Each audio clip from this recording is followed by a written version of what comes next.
Doakan supaya dengan niat yang betul, dengan niat yang baik, doakan supaya dipermudahkan untuk pelaksanaan dia lah. Alright?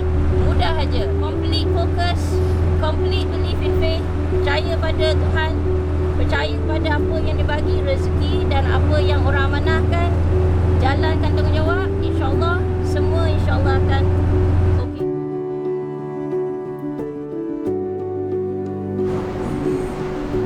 Berbesar hati sebab ada NGO Malaysia yang begitu jauh tapi sanggup datang.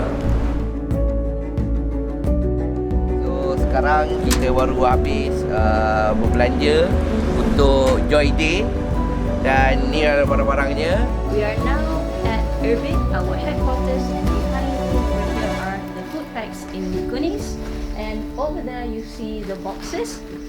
In the boxes are cooking oil, and I'm going to enter the house. Since we are already face to face ni, elok kita nak bincang sedikit mengenai apa akan berlaku tahun depan. نحن كمؤسسة ليس لدينا فلوس نستطيع أن نقدم. Syarif Talafin, where camp yang terbakar. According to our discussion with African just now, when they escaped from Syria to Jordan, United Nations will supply them with one tent only. So what Abu Hind did was he and his team designed a new kind of tent, which is much stronger, and according to what he says also is more properly ventilated.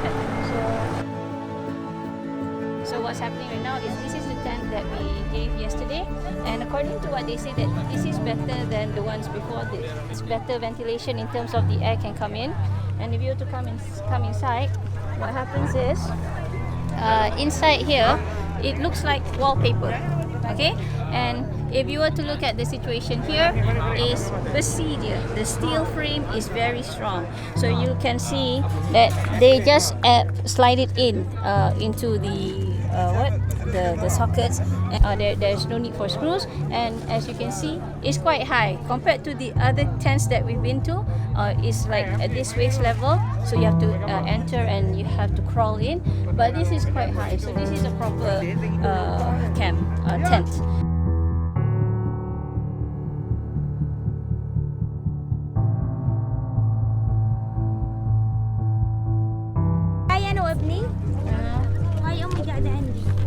Menantu dia ke apa?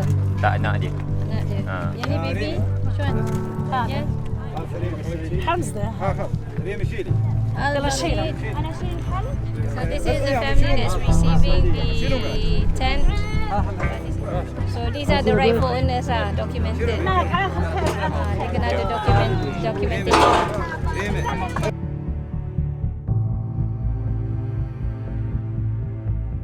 There's one challenge though that we always have whenever we go to the camps or whenever we go anywhere for distribution or assistance.